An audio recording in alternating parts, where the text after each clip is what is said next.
Sean bienvenidos todos nuestros hermanos y hermanas que están aquí presentes, como también hermanos y hermanas y algunas visitas que tenemos en las distintas redes o plataformas digitales, que se sientan todos muy bienvenidos. Cuando hablamos acerca del Evangelio eterno, cuando usted escucha la palabra eterno, ¿en qué está pensando? ¿Tiene principio? ¿Tiene final? El Evangelio eterno. Vamos a buscar en nuestras Biblias la lectura bíblica que se encuentra en San Mateo 24. San Mateo capítulo 24. Y note bien lo que dice la Escritura. Dice lo siguiente, verso 14, será predicado este evangelio. ¿Por qué creen que dice que este evangelio? ¿Quién lo está diciendo en ese momento? Lo está diciendo de la boca de nuestro Señor Jesucristo. Será predicado este evangelio. ¿Será que hay otros? ¿Por qué él enfatiza que tiene que ser este evangelio? Dice, en todo el mundo, para testimonio, y entonces viene el fin. Pero ahora agrega algo más en el versículo 15. Dice lo siguiente, por lo tanto, ¿usted qué entiende por lo tanto? O sea, no nada más se va a predicar este evangelio que yo les he enseñado.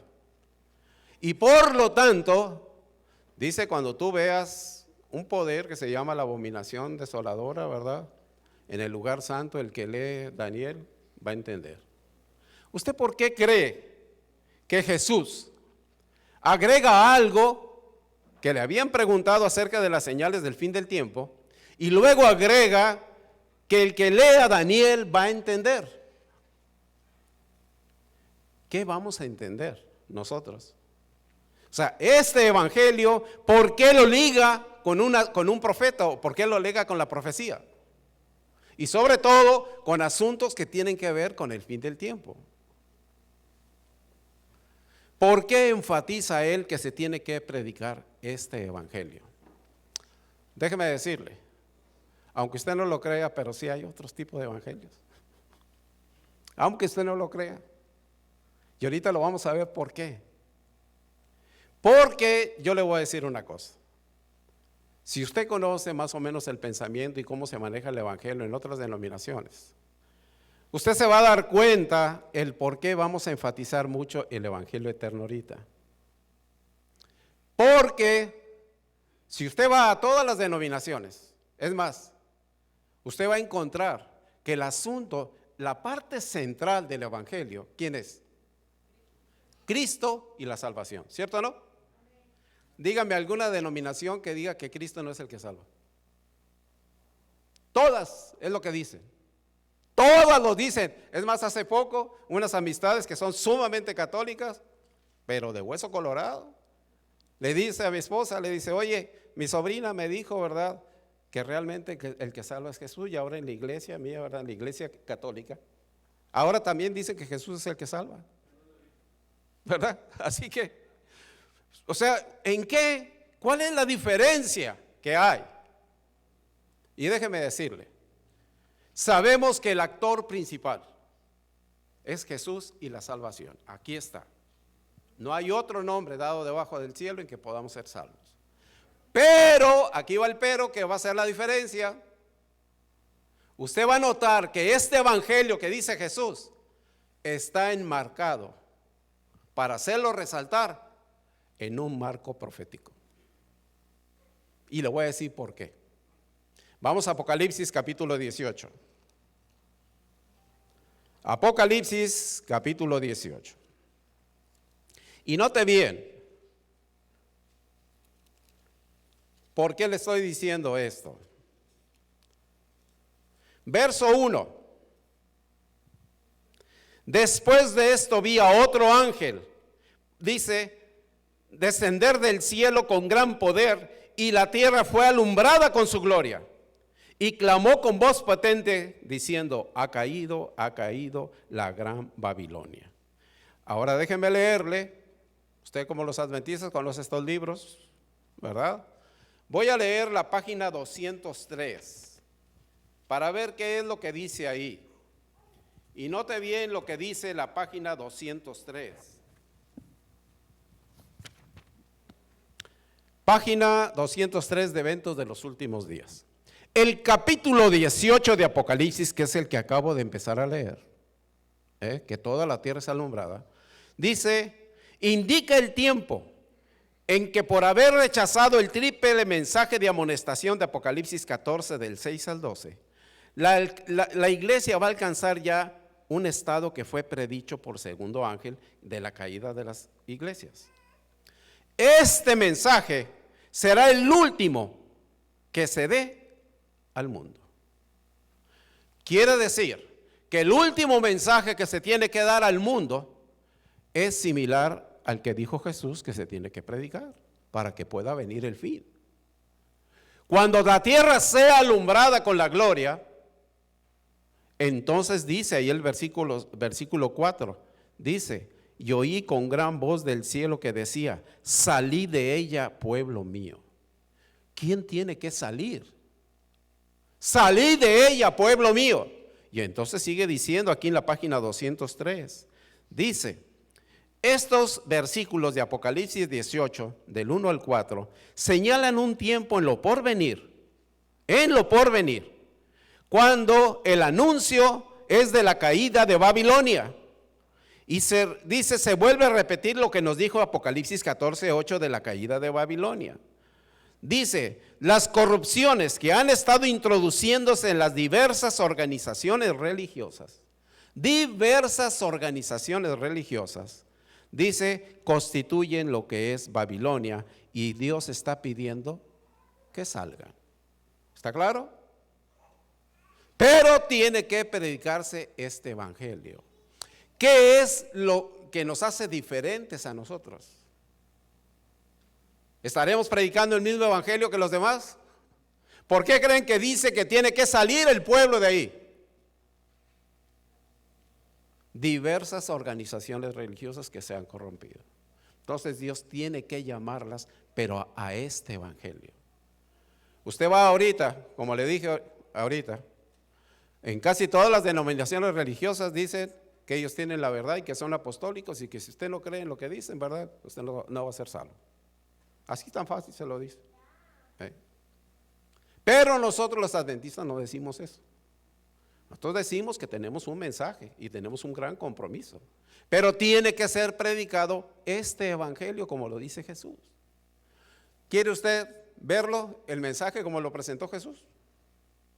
Porque es la única manera de darnos cuenta si somos iguales o somos diferentes.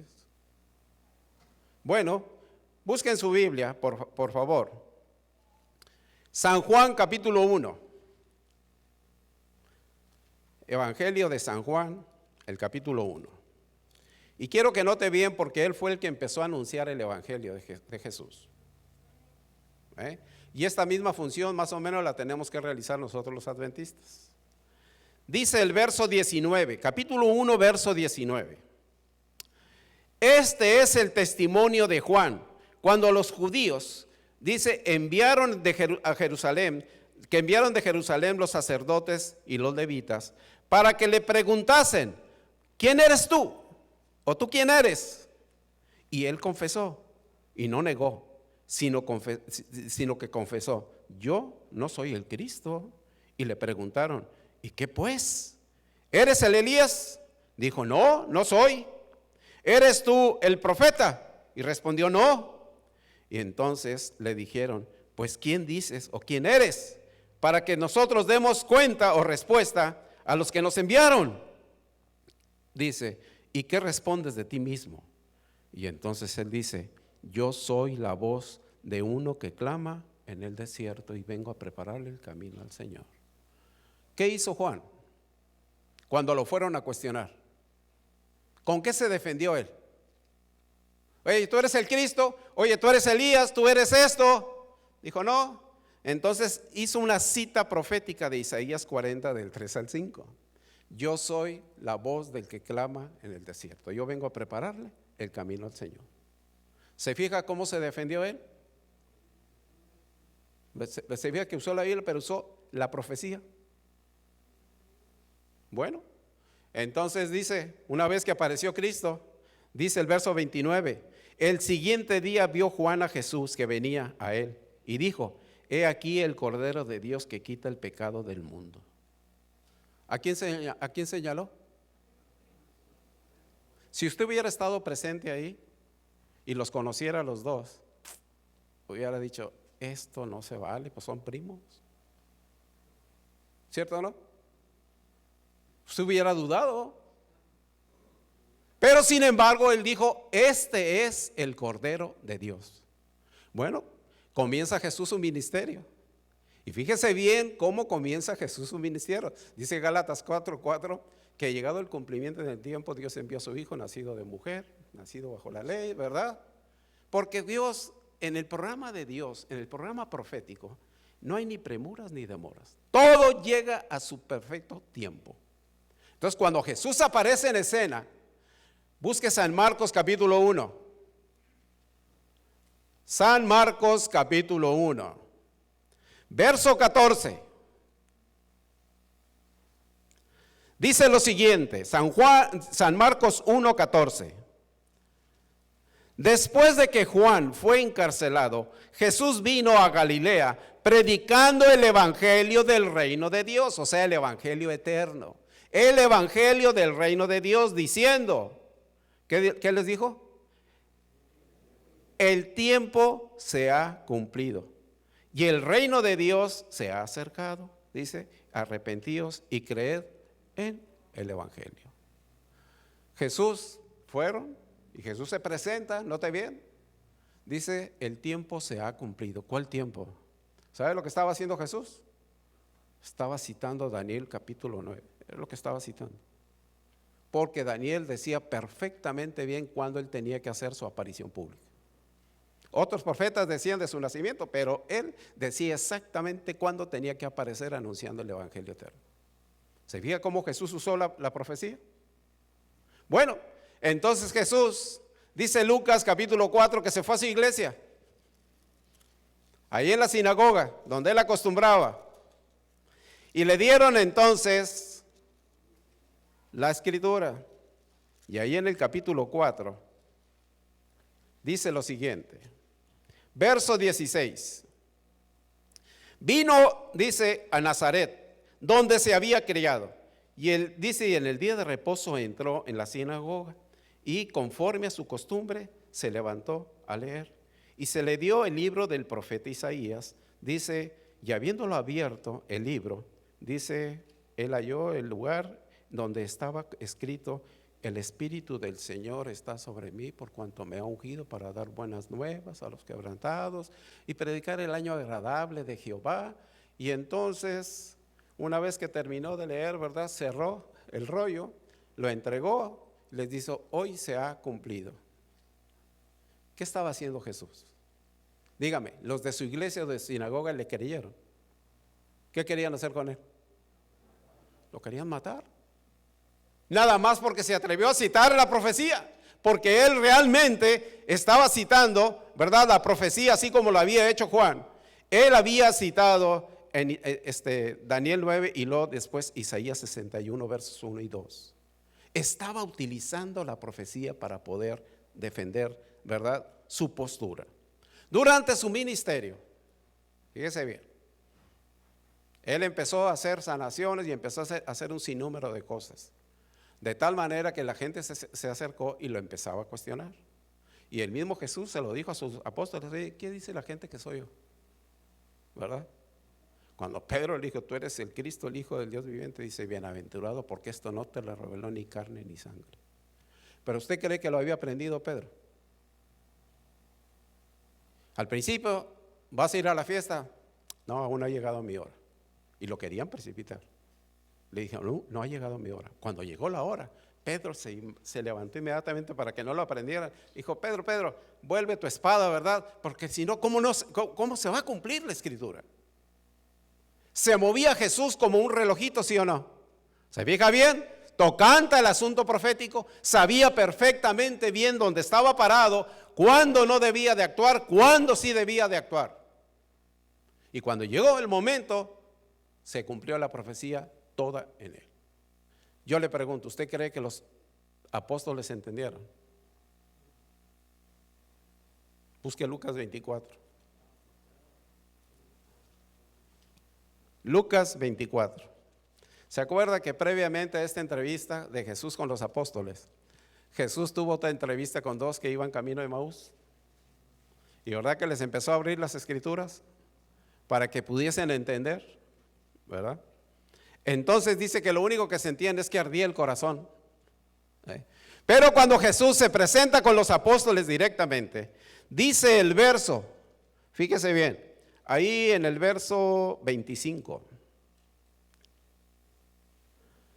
les dice, entonces Él les dijo, oh insensatos y tardos de corazón, dice, para poder creer todo lo que los profetas han dicho. Dijo, ¿acaso no era necesario que el Cristo padeciera estas cosas y que entrara en la gloria? Y comenzando desde Moisés y siguiendo por todos los profetas, les declaraba en todas las escrituras lo que decían los profetas de él. ¿Qué hizo Jesús? ¿Verdad que les dio un repaso a través de todos los profetas? Jesús nació conforme a la profecía, anuncia el evangelio conforme a la profecía, lo desarrolla conforme a la profecía, llega a las etapas finales conforme a la profecía, muere, resucita y todavía sigue utilizando a los profetas para darles una lección a todos los apóstoles. Y luego, aparte de eso, dice ahí mismo en Lucas capítulo 24, dice que después, dice el verso 45, entonces les abrió el entendimiento para que comprendiesen las escrituras. O sea, llegó un momento que Jesús tuvo que hacer un milagro de poderles hacer a los apóstoles que pudieran entender todo lo del asunto profético. La pregunta es, hermanos, ¿por qué fueron tan tardos para poder entender la profecía? ¿Nos puede pasar lo mismo a nosotros? Claramente que sí.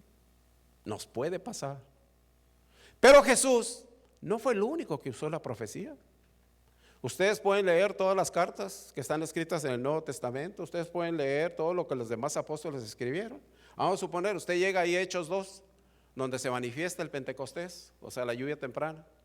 Eso se lo digo para que vayamos viendo lo que va a pasar en la lluvia tardía. En la lluvia temprana, cuando se manifiesta el Espíritu Santo y empieza Pedro a predicar, ¿qué decía la gente? ¿Que estaban qué?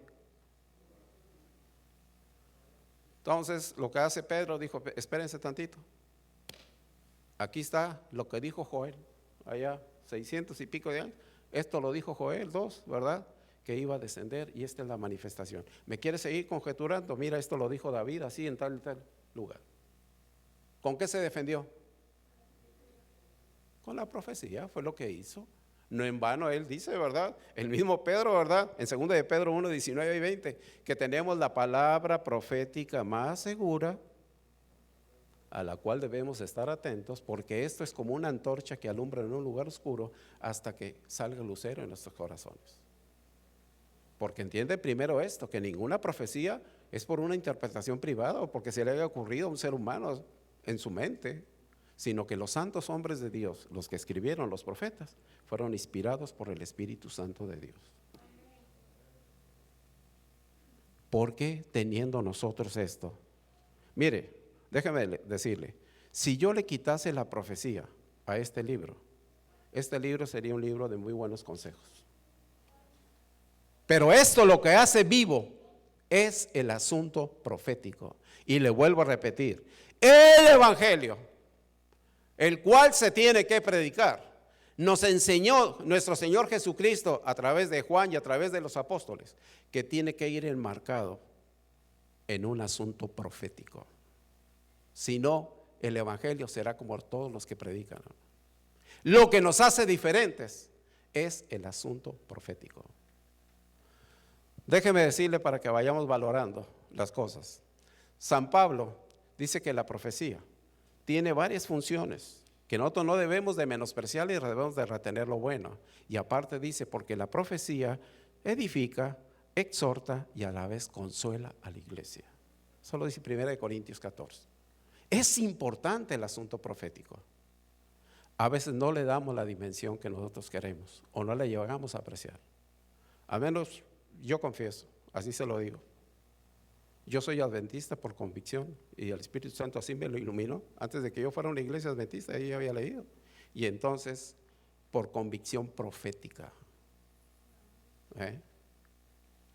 Hace aproximadamente como 25 o 26 años, para que usted vaya viendo la importancia tremenda que tiene la profecía. Recibo una llamada ahí, pastor, en nuestra natal Monterrey. Me hablan de la oficina del Canal 12, de parte del arquitecto Benavides, que querían hacer un programa. Y el programa se trataba de la marca de la bestia, del 666. Y entonces me dice a mí, la persona que me habló de parte del arquitecto, me dice, hablamos con usted primero porque nos fue recomendado su nombre, me dijo, para presentarlo en el programa y queremos que nos hable de la marca de la bestia. ¿Estaría de acuerdo? Le dije, sí, no hay ningún problema. Al siguiente día me vuelven a hablar y me dicen, doctor, queremos preguntarle si no tuviese objeción de que usted pudiese hablar junto con otras personas. Y yo le dije, por mí no hay problema. Dice, porque tenemos la intención de invitar a otros pastores de otras denominaciones. ¿Está bien? Y un sacerdote, aparte. Nos pusieron un sacerdote de esos picos. Y entonces me dijo, pero le queremos notificar que de parte de usted siéntase en libertad de invitar a 2 personas más para hacer una mesa redonda. Yo agarré las personas que consideré adecuadas, ¿verdad? Los invité y vamos. Entonces, cuando nosotros íbamos, ese programa era los domingos, con una difusión por todo el norte de México. Íbamos nada más a cerrar el programa, como quien dice. Pero yo les hice notar que cuando se trata de asuntos proféticos y todo eso, el tiempo es muy corto, le dije. Pero nosotros nos sujetamos a lo que ustedes digan. Yo le dije al que estaba coordinando ahí. Entonces, cuando llegamos al programa, el primer programa que estaba antes de nosotros, lo acortaron y nos dieron una buena cantidad de nosotros. Cuando empieza el programa, que se iba a tratar puro asunto profético, empezó suene y suene los teléfonos, constantemente.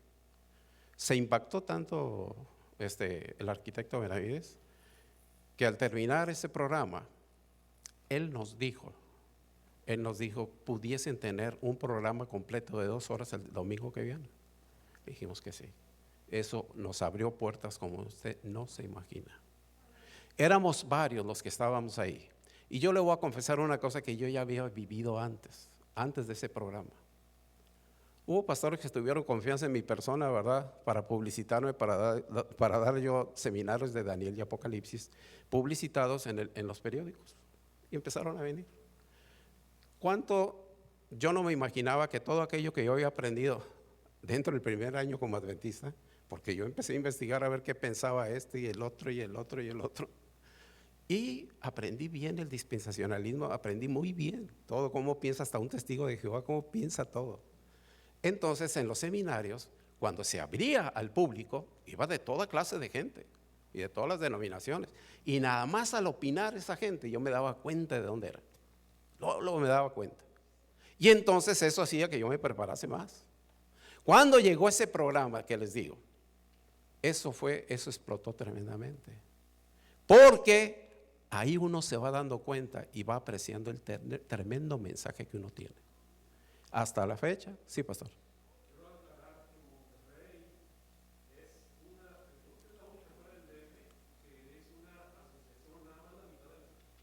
Es una asociación. Yo me enteré de eso, pastor, que hay 2 asociaciones ahí, en toda el área metropolitana de Monterrey. Así es, porque creció eso enormemente. Cuando yo me di cuenta de eso, miren, Dios me ha dado a mí el privilegio de estar enfrente de mucha gente de otras denominaciones, y pastores y sacerdotes. Y yo lo que sé, cuando nosotros tocamos el asunto profético, debemos de sentirnos privilegiados. No hay que le haga frente. Yo ya tengo 42 años conociendo este mensaje y cada vez no termino de comprenderlo más y más y más. Y lo que sé es que nada le hace frente. Créamelo, aprecie el mensaje que se nos ha dado. Mire, cuando estábamos en ese programa, los sacerdotes son bien astutos, bien astutos. Y ese sacerdote que estaba ahí se conocía, tenía fama de que era fuerte. Y él lo que empezó a hacer él fue, como toda la plática se estaba centrando en mi persona, la mayor parte de la plática, él se molestaba y entonces me arrebataba la palabra. Era lo que hacía. Entonces, en un intermedio, yo noté que lo hizo como 3 veces para desviar la plática. Entonces yo le dije a él, mira, aquí estamos personas que creo que estudiamos, debemos de respetarnos. Cuando a ti te pregunte la persona, el que está moderando la plática, entonces contéstele, pero es de mala educación que tú lo estés haciendo así conmigo, le dije. Así que yo te voy a pedir que te abstengas, le dije, porque para mí, no quisiera hacerlo, le dije, y no lo voy a hacer, pero para mí yo te puedo ridiculizar luego, le dije. Y entonces el arquitecto Benavides escuchó eso. Escuchó cuando yo se lo dije y me dijo, doctor, tranquilo, no hay ningún problema. Bueno, desde ahí, y ya ninguna parte del programa le dieron voz al hombre. Y todo se centró en nosotros, en mi persona, como en los otros 2 invitados que tenían, y se pudo manifestar a todos lados. Eso me abrió la oportunidad de poder predicar en otras iglesias y ante otras personalidades y fuertes. Y como decimos, cuando se trata de profecía, pescas peces de esos fuertes, que hasta ahorita son fortaleza ahí en la iglesia, pues.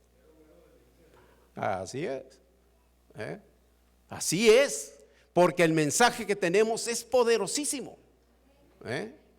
Entonces, ¿cómo lo voy a saber yo? Acuérdense que un pueblo sin profecía, ¿qué le pasa? Se desenfrena, o sea, se disipa. Y el diablo es lo que quiere. Por eso es que mucha gente ha entrado en desdén acerca del evangelio. Pero yo le voy a decir una cosa. ¿Usted quiere conocer en esencia lo que es el verdadero evangelio? Porque mucha gente piensa que la profecía anula el sacrificio de Cristo. Lo realza todas las doctrinas, ¿verdad? Todas las doctrinas. Déjame platicarle así rapidito, nada más otra experiencia que acabo de tener. Conocí a una persona que vino a consultar conmigo, y una persona ya de 72, 73 años, la cual ha sido anciano más de 40 y tantos años en su iglesia. Y entonces él me quiso evangelizar. Yo lo escuché 2 veces y lo empecé a escuchar. Entonces me dije, doctor, ¿sabe que estoy leyendo el santuario y está hermosísimo? Y dije, esta es la oportunidad. Esa fue la tercera plática yo que lo estaba escuchando. Y yo le empecé a preguntar, oiga de las fiestas, oiga de esto, ¿por qué el lugar santísimo? Hay una arca, ¿qué había dentro del arca? Había mandamientos, ¿verdad? Oiga, ¿crea que son válidos o no? Si Jesucristo es el mismo ayer, hoy y para siempre. Y yo lo empecé, no a cuestionar fuertemente, pero a ponerlo a ver si razonaba, ¿verdad? Y él se quedó así. La siguiente vez que vino, le dije, ¿no quisieras aprender otra manera de interpretar profecía? Le dije, porque yo te he dejado hablar, le dije, te pedí que me explicaras bien el dispensacionalismo, pero vi que me dabas puros razonamientos y muy pocos textos bíblicos, y los que me dabas estaban muy fuera de contexto, le dije. Pero ¿qué te parece si me escuchas tantito? Y tú vas a ver que yo no voy a usar una sola palabra mía, te voy a dar puros textos bíblicos, le dije. ¿Estarías dispuesto? Le dije. Se me quedó así. Le dije, porque lo que tú me quieres enseñar, le dije, es esto. Le empecé a decir todo lo que dice el dispensacionalismo. ¿O no es así? Si tú te fijas, te lo estoy explicando mejor que como tú me lo dijiste, le dije. ¿Y sabes por qué? Porque yo lo aprendí hace muchos años también, le dije. Pero lo único que te digo, que no tienes bases bíblicas. Es lo único que te digo. Se rascó la cabeza y todo. Y entonces, como siempre tengo a la mano este tipo de literatura, para que no se quiebre mucho la cabeza. Le regalé estas revistas y le dije, si te interesa conocer más, mira, te voy a regalar también este libro del conflicto de los siglos, ¿verdad? Y otras, si quieres aprender bien para tus sermones y todo, te voy a regalar este que se llama Camino a Cristo y este se llama Deseado de todas las gentes. Dije, léelos. Pero no creas que mi afán es hacerte dentista, sino que conozcas bien la verdad, le digo. Y entonces se rascó la cabeza y dijo, hay que estudiar, me dice. Sí, hay que estudiar. Y hay que estudiar muchísimo. ¿Cómo saber que lo que estamos hablando es verdad, hermanos? Ya les dije que Jesús, los apóstoles utilizaron la profecía. Pero ahora noten bien que hubo dos personajes en el Nuevo Testamento, y pongan mucha atención en eso, que recibieron de la misma boca de Jesús el evangelio eterno, ya después de que Jesús había muerto, resucitado y ascendido a los cielos. Uno de ellos fue Pablo. Fíjese bien lo que dice Gálatas. Busque Gálatas, capítulo 1.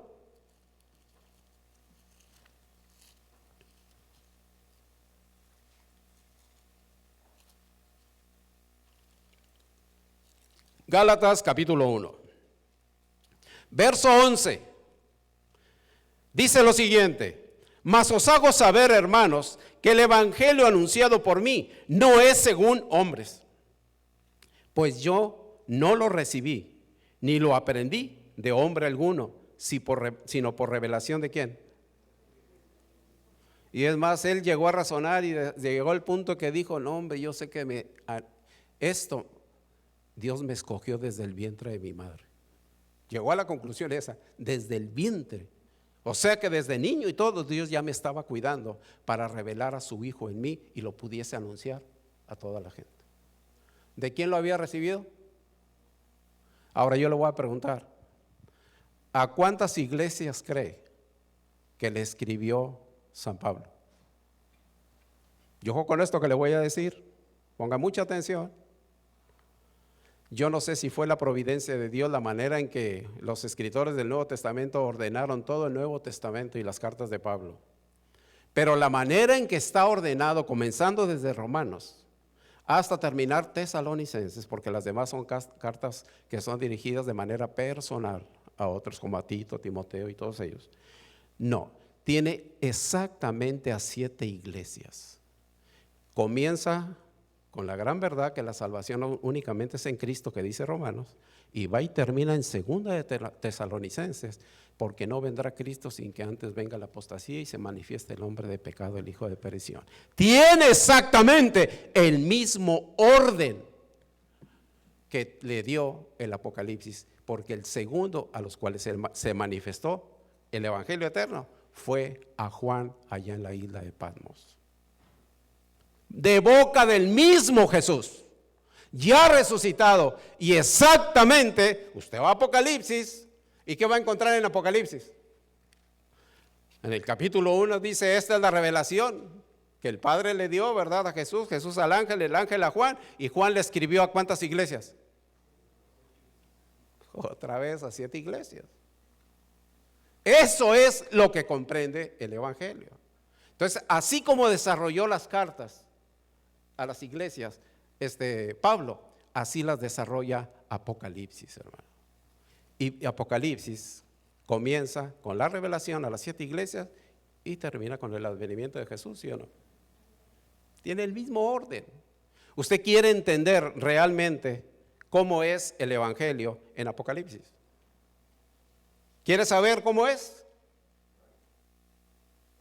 Bueno, fíjese bien lo que dice la Escritura, porque el diablo se va a ensañar contra el remanente porque guarda los mandamientos de Dios y tiene que, porque el testimonio o la fe de Jesús es el espíritu de, ¿verdad que lo dice Apocalipsis 19:10?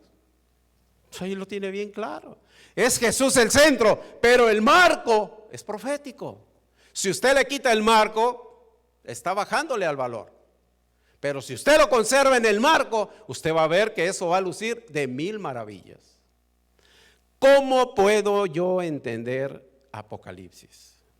¿Dónde se presenta? Y se lo voy a dar así a grosso modo y avanzando, porque ya avanzamos mucho en el tiempo. Usted va a ver en el capítulo 5 que está sentado el Padre, un arco iris, hay 4 seres, querubines alrededor, hay 24 ancianos, ¿verdad? Y ahí en la explanada allí del mar de vidrio hay un cordero como inmolado. O sea, quiere decir que el cordero ya fue inmolado y está ante el Padre, y es el único que tiene derecho a poder abrir los libros, ¿cierto o no? O los sellos. Pero antes de eso, dice que Jesús, una vez que se presenta y que tiene los 7 espíritus enviados por toda la tierra, le dan una orden a los ángeles que dice que le agreguen incienso, ¿verdad? Para que son las oraciones de los santos, usted y yo. Porque Jesús ha destinado que toda esa revelación que Él va a dar sea manifestada en la iglesia y que nosotros la obtengamos a través de la oración y del estudio del Evangelio.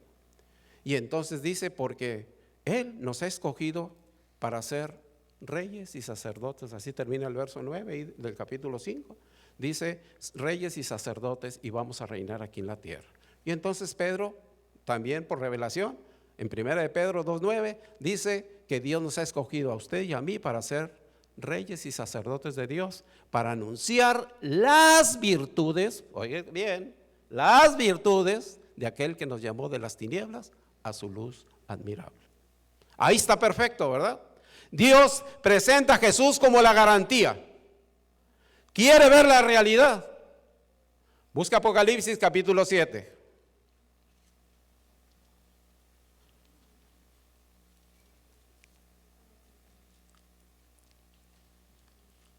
Apocalipsis capítulo 7. Verso 9.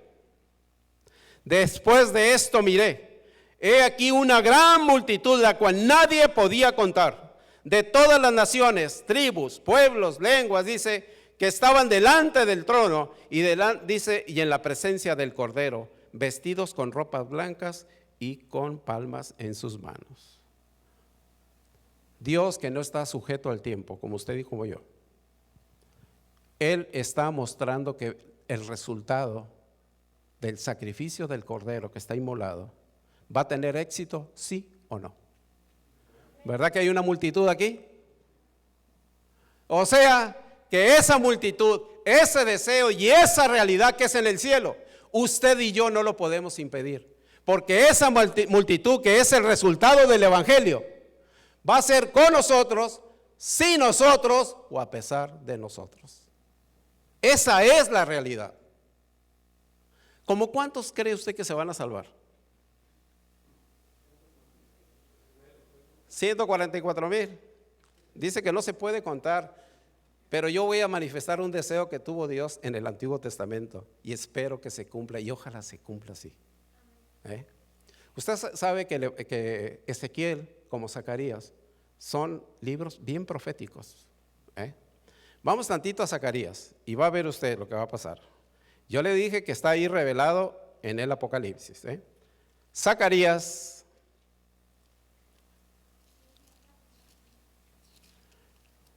y fíjese bien, usted que conoce Apocalipsis se va a dar cuenta de lo que está hablando inmediatamente. Capítulo 2, verso 1. Alcé después mis ojos y miré, he aquí un varón que tenía en su mano un cordel de medir. ¿Usted se ha encontrado que hay alguien que va a medir también antes de que venga Jesús, verdad? Que ahí dice Apocalipsis 11. Levántate y fíjate, mide los que adoran en el templo, ¿verdad? Se le da esa orden. Y entonces dice el verso 7, oh Sión, la que moras, dice, con la hija de Babilonia. ¿Qué le dice? ¿No es el último mensaje que se va a dar? Salí de Babilonia. Después viene el capítulo 3, donde se presenta a un sacerdote, ¿verdad? En este caso Josué como representación nuestra.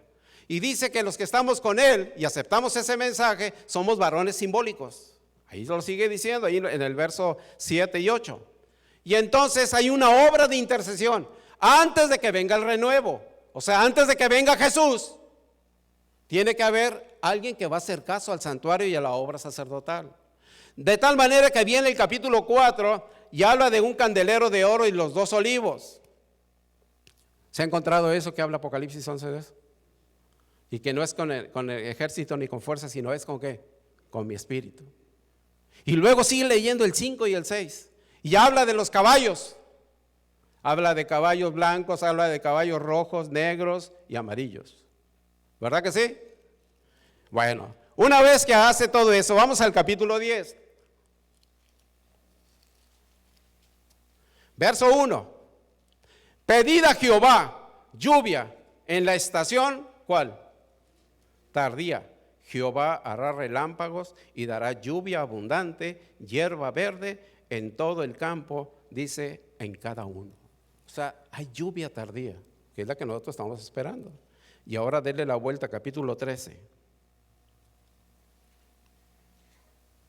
Verso 6. Hablando acerca de Jesús. Y aquí ya está toda la salvación. Dice, le preguntan, oye, ¿qué heridas son estas en tus manos? Y él responderá, en ellas fui herido en casa de mis amigos. ¿De quién está hablando ahí? ¿Verdad que está hablando de Jesús? Y entonces dice, levántate, oh espada, contra el pastor. Dice, contra el hombre, compañero mío, dice Jehová de los ejércitos. Hiere al pastor y serán dispersadas las ovejas. Y luego dice el 8, y acontecerá en toda la tierra, dice Jehová, que las 2/3 partes serán cortadas de ella y se perderán, mas la 1/3 parte va a permanecer en ella. ¿Cuántos somos ahorita? 7,5, casi 8, ¿no? 8,000 millones. Dice que la 1/3 parte se va a salvar y las 2/3 van a cortar. Este es un deseo expreso de Dios. ¿Para cuánto le gusta? 2.7 o 2, más o menos, 2.7 mil millones. Por eso es que no se pueden contar. ¿Cuántos creen que es fácil salvarse? ¿Cuántos creen que me pueden arrebatar las almas de aquí de la mano? Dice Cristo. Vaya pensando en eso, que es un privilegio conocer esto, ¿eh? Y es un privilegio formar parte del plan eterno de Dios. ¿Dónde más puedo aprender del Evangelio? ¿Dónde se empieza a hablar de la pureza de Él? ¿Verdad que se empieza a hablar en los sellos, con el caballo blanco que sale para vencer? Usted ha escuchado que el caballo blanco representa a la iglesia apostólica, después el rojo, las persecuciones, el negro, toda la invasión del espiritismo y de las hechicerías, y el cuarto que lo monta es la muerte, ¿verdad? Y le sigue el sepulcro, hablando de toda la mortandad que se hizo en la Edad Media. Y después viene una serie de cataclismos, de unas súplicas de unos santos que dicen, ¿hasta cuándo, Señor? Y luego ya vienen unos cataclismos en los cuales anuncian otra vez que se tiene que poner las cosas en su lugar porque ya viene Cristo, y termina con la venida de Cristo y dice, ¿quién podrá sostenerse en pie? Yo le voy a leer unas declaraciones del Espíritu de Profecía y ponga muchísima atención. Oiga bien. Carta 65 de 1898. Dice lo siguiente. Ella está hablando aquí de los sellos. Dice, el mismo Espíritu que rige hoy o que es visto hoy, el cual está representado en Apocalipsis 6 del 6 al 8, y está hablando del tercero y cuarto sello, o sea, del caballo negro y el caballo amarillo. Dice, eso entiende que la historia se volverá a repetir. Aquello que ha sido, volverá a ser otra vez. O sea, lo que tú has visto, va a volver a ser. Testimonio para los ministros, página 116. Estudien el Apocalipsis en relación con Daniel, porque la historia será repetida. Note bien, la historia será repetida. Nosotros, con todas nuestras ventajas religiosas, debemos de saber hoy mucho más de lo que sabemos al acercarnos al fin de la historia de este mundo. Las profecías que se relacionan con los últimos días exigen especialmente nuestro estudio, porque el último libro, o sea, el Apocalipsis del Nuevo Testamento, se halla lleno de una verdad que nosotros necesitamos entender.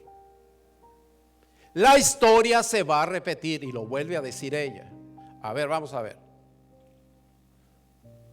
¿Cuándo creen que se va a volver a manifestar el Evangelio eterno en toda su pureza, así como fue en el Pentecostés? ¿Cuándo creen? ¿Dónde? En la lluvia tardía. ¿Va a salir el evangelio con toda su potencia para vencer? ¿Sí o no? ¿Va a haber persecución después por el caballo rojo? ¿Va a haber invasiones del espiritismo y hechicería por el negro? Y va a haber otra vez persecución y muerte, va a haber mártires. Todo eso antes de que caigan las plagas, antes de que el ángel sellador se retire y le vaya y le notifica a Jesús que ha terminado su obra. Después dice, la tierra va a entrar en un caos terrible, que es el periodo de grande tribulación como jamás se ha presentado en el mundo, y que va a ir a terminar con el periodo de angustia de Jacob previo al advenimiento de Cristo. La historia se repite. Va a haber almas que, así como sucedió después de la Edad Media, que van a estar clamando por justicia. Señor, ¿hasta cuándo? Descansen un poco más de tiempo, yo estoy ya a las puertas. Y entonces vienen una serie de cataclismos, como sucedió hace como casi 2 siglos. La tierra se va a estremecer, como pasó con el terremoto. La luna, el sol se va a oscurecer, las estrellas van a caer. Se fija bien que se repite todo otra vez. Y se fija que la manera en que usted lo interprete, sea históricamente o escatológicamente, va y termina en lo mismo con el advenimiento de Jesús. Nada más con señales ya portentosas en todo el mundo. La historia se vuelve a repetir. Lee otro párrafo, Conflicto de los siglos, página 391. Los principios que rigen el trato de Dios con los hombres son siempre los mismos. Los movimientos importantes de ogaño, o sea, de hoy, todos los movimientos que usted vea religiosos de hoy, concuerdan con los de antaño, con los de ayer. Dice, la experiencia de la iglesia en tiempos que fueron anteriormente encierran lecciones de un gran valor para los que vivimos en nosotros en el tiempo de hoy. Lo que viste en el pasado se repite, aprende de ahí, porque se aplican al tiempo de hoy también. Comentario bíblico, volumen 1, página 1031. En las escrituras abundan ilustraciones de profecías que tienen doble o más aplicaciones. Usted las va a notar. La vez pasada que les prediqué, yo les dije, los 3 años y medio de Elías se repiten en el ministerio de Jesús, se repiten en el cerco de Jerusalén, se repiten en la Edad Media proféticamente de día por año. Y si usted lee Apocalipsis y es fiel a la interpretación profética, usted va a leer ahí en Apocalipsis 11 que va a ser pisoteada la palabra de Dios, y le dice que se levante, se lo llevan al cielo, ¿verdad? ¿Por cuánto? ¿A cuántos días? 3 días y medio. Pero como es lenguaje simbólico, puede ser que sean 3 años y medio. Pero dejémoselo al Espíritu de Dios en su momento. Palabras de vida del gran maestro, página 98. En cada época hay un nuevo desarrollo de la verdad, un mensaje de Dios para el pueblo de esa generación. Las viejas verdades son todas esenciales. La nueva verdad no es independiente de la vieja, sino es un desarrollo de ella misma. Pero es la luz que brilla en el nuevo desarrollo de la verdad, lo que glorifica a lo viejo. Aquel que descuida o rechaza lo nuevo, quiere decir que no posee realmente lo viejo. ¿Qué es lo que magnifica a lo antiguo? Lo nuevo. Si usted no acepta que la luz de la verdad va en aumento hasta que es como la luz de la aurora, si usted rechaza esto, lo nuevo, que es lo que glorifica a lo viejo, quiere decir que usted no ha entendido ni siquiera lo viejo y no tiene lo viejo. Porque realmente lo que está haciendo es hacer ver mejor lo viejo. Joyas de los Testimonios 1, página 283, y 284. Cuando llegue el momento en que, según la providencia de Dios, el mundo deba de ser probado respecto de la verdad para ese tiempo, su espíritu va a inducir a las mentes a escudriñar las escrituras, aún con ayuno y oración, hasta que se descubra eslabón tras eslabón y lo unan en una cadena perfecta. Nota bien, en la medida que va avanzando el tiempo, Dios va iluminando para que usted agarre un eslabón, otro se vaya uniendo en una cadena perfecta. Y luego dice el Ellen G. White, en la antigüedad ellos tuvieron la Biblia como nosotros, Pero el tiempo en que debía de revelarse la verdad especial relacionada con las escenas finales de la historia de esta tierra, habría de coincidir con las últimas generaciones que iban a vivir en la tierra.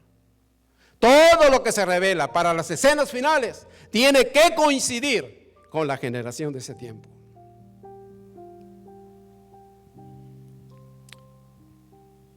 El Evangelio. Dios tenía que preparar a la gente para recibir el verdadero Evangelio, el Evangelio eterno. Usted conoce Apocalipsis 10, el ángel con el librito abierto, ¿cierto? Si usted se fija, cuando empieza a hablar, tiene un pie sobre el agua, sobre la tierra, ¿verdad? Y entonces hace un juramento tipo como el que hace igualito el capítulo 12 de Daniel.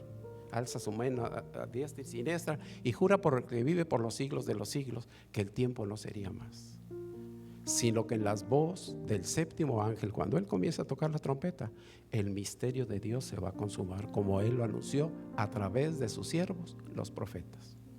¿Cuál es el misterio que se va a acabar? De acuerdo a la escritura, ¿verdad? Ahí en 1 de Timoteo 3:16 dice que gran misterio es el evangelio o la piedad.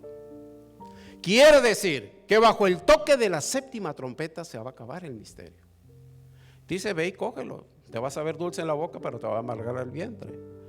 Pero Apocalipsis 10, verso 11, dice bien claro, una vez que te amargue el vientre, tienes que ir a profetizar, no dice evangelizar, a profetizar a toda nación, tribu, pueblo y lengua.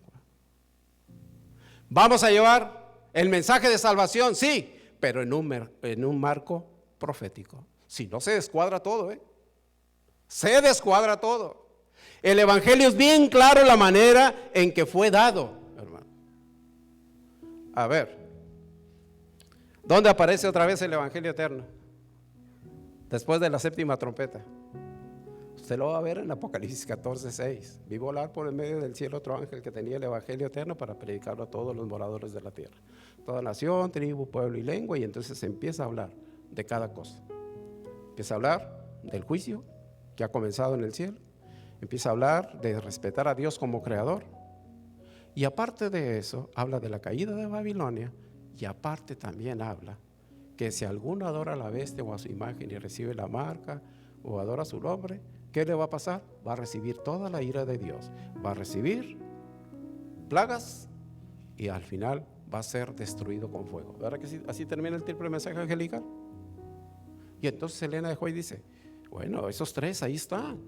Déjeme leerle lo que dice página 69 de Eventos de los Últimos Días. Página 69.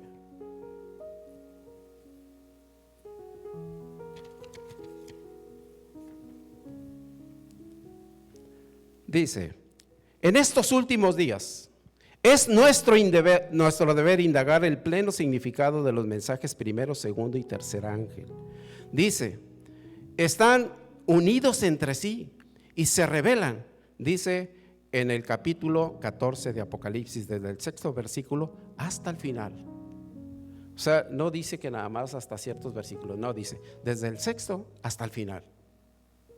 Bueno, vamos a hacerle caso. Estos mensajes me fueron presentados como una áncora para el pueblo de Dios. Quienes los comprendan y acepten van a quedar, dice, libres de verse arrastrados por los muchos engaños de Satanás. Si usted y yo entendemos bien los tres mensajes que dice ahí, dice que entonces usted va a ser libre de aceptar errores y Dios lo va a cuidar.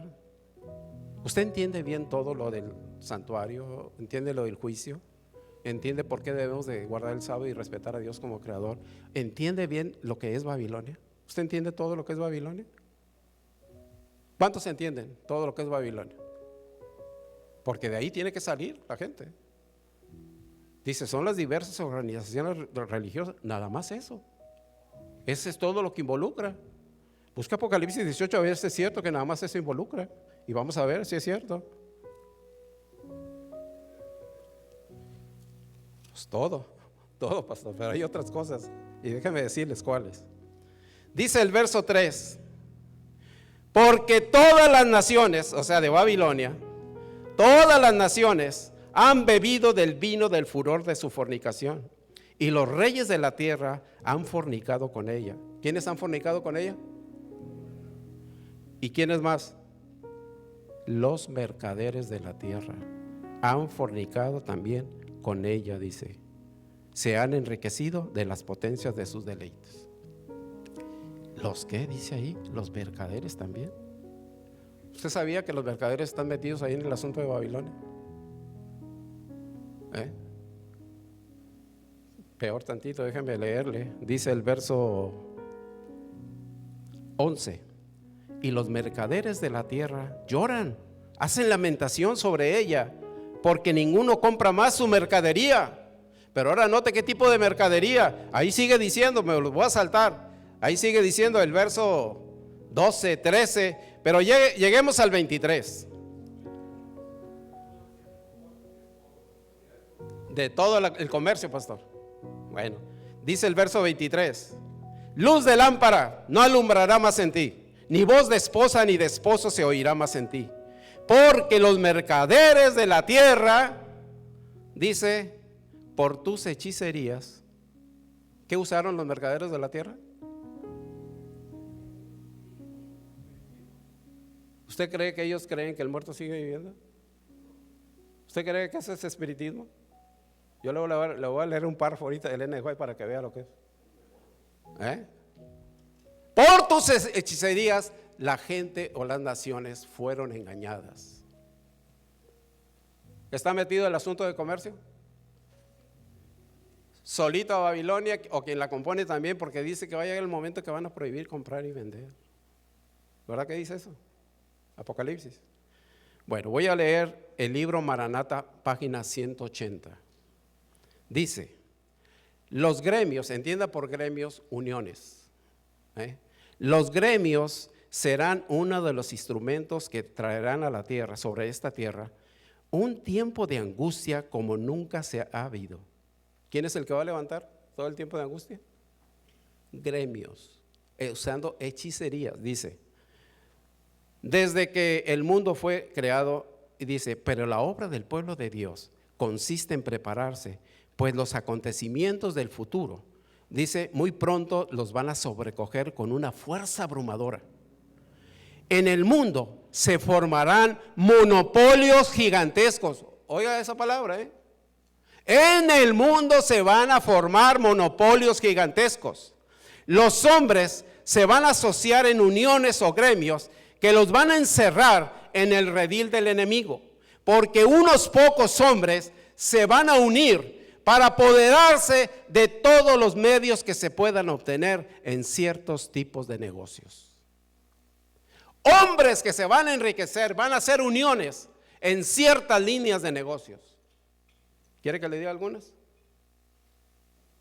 Google, Amazon, Facebook, Twitter, Tesla, y hay un sinnúmero que se están aglomerando, están haciendo uniones. Y sigue diciendo aquí, sigue diciendo, se formarán estas uniones y además los que rehúsen unirse a ellos serán hombres marcados.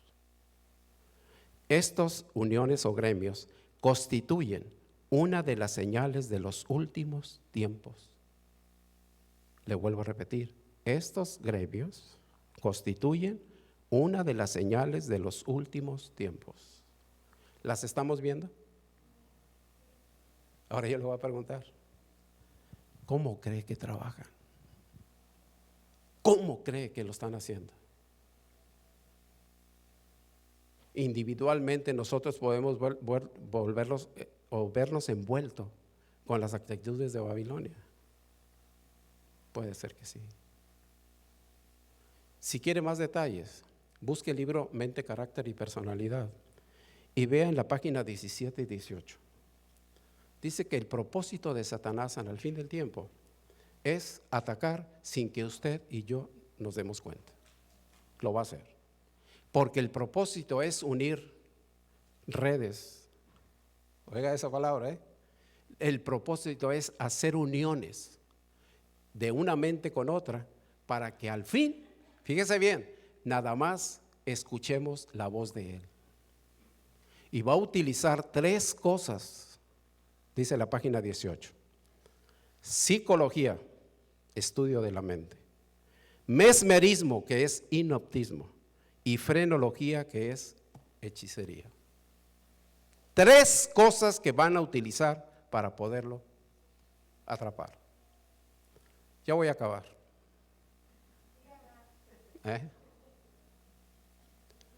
Para todos los que tenemos 60 años o más, yo creo que es la generación que nos ha tocado ver dramáticamente el cambio del mundo. Se lo voy a poner nada más en asuntos comerciales, lo podemos tratar en cuestiones electrónicas y otra cosa, pero en el asunto comercial. Yo me acuerdo, yo crecí, Monterrey era la tercera ciudad más grande de México, y ¿dónde me mandaban comprar la comida o dónde se surtía la casa? Era en el tendajito de ahí de la esquina, ¿verdad? Ahí en la esquina ve y compra, y el de la esquina tenía de todo, hasta vendía telas y vendía de todo. Entonces, de repente empezó a haber un cambio. Ya como cuando yo tenía 12, 13 años, me acuerdo que se puso la primera tienda de autoservicio, se llamaba Su Casa, ¿verdad? Era la primera que yo vi que estaban aglomerándose, ¿verdad? E hicieron que varios, pues, de los comercios que estaban en las esquinas empezaran a palidecer, ¿verdad? Porque el comercio empezó a crecer tremendamente. Después empezó a salir tienda de autoservicios aquí y acá y acá y acá, y aquella Su Casa primero pues, se fue para abajo porque venían otros consorcios cada vez mayores. Tanto aquí en Estados Unidos como en México empezó a crecer las tiendas de autoservicio y empezó a crecer tanto, por eso se hicieron moles y se hicieron todo eso, lo que subsiste hasta hoy que está feneciendo ya eso. ¿Por qué? Porque de repente vino con la mente maestra del diablo y fue y le aconsejó a este dueño de Amazon Bezos, ¿verdad?, que podía hacer mejor negocio a través de las redes, y lo hizo. De tal manera que usted dice, ¿y cuál es el éxito? ¿Por qué vende tanto? ¿O por qué Google vende tanto? ¿O por qué Facebook? ¿Por qué? ¿Por qué tanto? Exacto, pastor, no sale ni de su casa y ¿sabe cuál fue el problema? Yo le voy a recomendar, cuando tenga oportunidad, vea la película esa de Snowden, que habla acerca de los daños del internet y todo lo que están haciendo los gobiernos para manejarnos. Y eso es verídico porque él hizo el programa, o sea, no le están echando mentiras. Hay otro documental que se llama The Social Dilemma, en el cual entrevistan a todos los que hicieron o tuvieron parte en las plataformas digitales. Ellos por nada hacen que sus hijos se acerquen ni al internet, ni tampoco a que traigan un celular, a que no se hagan adictos. Y hay otra, viene la parte 2 de Social Dilemma, ¿verdad?, en la cual se llama Social Media Dangerous, ¿verdad?, Documentary. Esos están entrevistando directamente a las personas que hicieron las plataformas. Y como le digo, por ningún momento, cuando yo me puse a ver eso, a mí me lo recomendó, imagínense, una persona que ni siquiera es adventista. Me dijo, César, ve esto, me dice, léelo, me dice, velo. Y fui y lo vi. Y entonces me enteré de una cosa, que en lugar de darle proyección a algún producto, porque antes ya ves, sacaban a la muchacha atractiva y todo para vender el carro, vender el producto, ya casi eso está obsoleto. ¿Saben lo que hacen? Como tanto utilizamos el aparatito nosotros y los medios de plataforma, que las computadoras que tiene Google o que tiene Facebook o que ellos forman un perfil de cada uno de nosotros individualmente como si fuera una huella. ¿No ha notado usted que cuando usted prende la televisión y ve algo, algún programa, o ve, por ejemplo, aquí en el celular, y usted está hablando de algo, ¿no se da cuenta que le mandan inmediatamente productos acerca de eso? ¿Usted por qué cree? Porque la computadora sabe quién es César Martínez, sabe cuáles son mis inclinaciones, me ha hecho un perfil perfecto de mí, que tiene un acertamiento de más del 95%, que el producto que me va a mandar, yo se lo voy a comprar. Ahorita, el producto no son los productos. El producto de venta, ¿sabe quién es? Usted y yo. Porque a ellos le garantizan al que hace el producto que lo va a vender, porque tiene un sinnúmero de borreguitos que seguimos todo lo que ya nos hicieron el perfil y ahora nos tienen como esclavos. Y está ligando una mente con otra, porque ¿a quién se le ocurrió hacer eso? Nada más al diablo. Nada más al diablo. Pudiera seguir hablándoles más.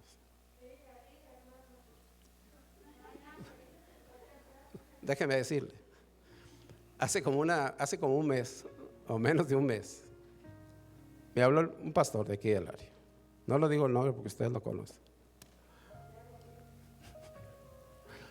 Y me dice, César, híjole, queremos hacer un programa acerca de la encíclica papal, porque trae alterados allá varios y que ya se está formando el nuevo orden mundial y que todo, y que lo va a encabezar es el Papa. Y entonces yo le dije, pastor, aquí va a haber invitado a otro pastor y todo, y vamos a dialogar de eso. Yo nomás lo único que quiero antes de que comience el programa, porque a mí me gusta no meter controversia ni nada de eso, porque en la profecía uno no debe hacer eso, porque uno debe de escuchar y retener lo bueno. Le dije, primero que todo quiero aclarar una cosa. Yo jamás en ningún libro de Elena de White he visto que diga que va a haber un nuevo orden mundial al final y que lo va a capitanear el Papa. Jamás lo he visto. Es más, yo le pido que me muestre dónde dice eso, porque si lo tienen en la mente y la gente lo tiene, me dice, es que hay hermanos ahí que dicen que como está el Partido Republicano y que el Partido Republicano va a imponer la marca de la bestia y que esto y que lo. Le dije, ni tampoco dice eso. Dice que van a jurar ir en contra de los principios republicanos, no del Partido Republicano, le digo. Somos cosas bien diferentes. Y tocante al nuevo orden mundial, yo le dije, yo nomás he visto 2 páginas del conflicto de los siglos que hablan de eso. Una, ahí por la página 498, le dije, ahí habla, Elena de White está citando a un predicador, que no es adventista, le dije, en el cual habla de la decadencia de las iglesias protestantes y que se tiene que establecer un nuevo orden. Pero es la predicación de ese hombre, no que Elena de White lo diga, le dije. Elena lo está citando nada más como una referencia, pero lo cita para hacernos ver que no va a ser así. Y allá por la página 500 y pico, no, 640 y tantos, le dije, allá en la página 646 y 47, ahí sí Elena de White habla de algo, que va a haber un nuevo orden, pero no dice que lidiado por el Papa. Dice lidiado por el mismo Satanás. Y dice que los papistas que se jactan tanto de sus milagros van a ser fácilmente seducidos.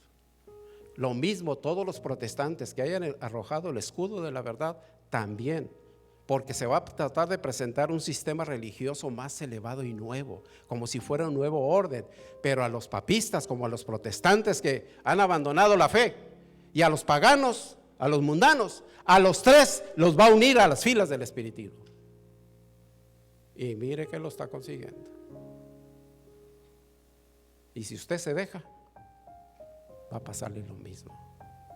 Pónganse a investigar el pleno significado de los 3 ángeles en relación con el 4.º ángel, porque le viene a dar toda la potencia y le dice a la gente, salid de ella, pueblo mío. Ahí están metidos los reyes, están metidos los comerciantes. Hay mucha gente que está inmiscuida. Hay que salir completamente a abrazar esta verdad, hermano, porque esta verdad es la que necesitamos entender antes de que aparezca Jesús en los cielos. Así como salieron los 3 ángeles a proclamar los mensajes y viene el 4.º para darle potencia, entonces termina Elena de White, porque dice que haríamos bien en entender bien del capítulo 14 de Apocalipsis, desde el 6 hasta el final. Porque así como salió un ángel anunciando la hora del juicio, hay un ángel, un 5.º ángel que viene y le dice a Jesús, ten la hoz y cosecha, ¿verdad que le dice? Y luego despuesito de eso vienen otros 2 que van a ir sobre la ira de Dios. Otro trae otra hoz para cegar y dice que vendimia los frutos, ¿verdad que sí? Y luego viene el último que tiene poder sobre el fuego.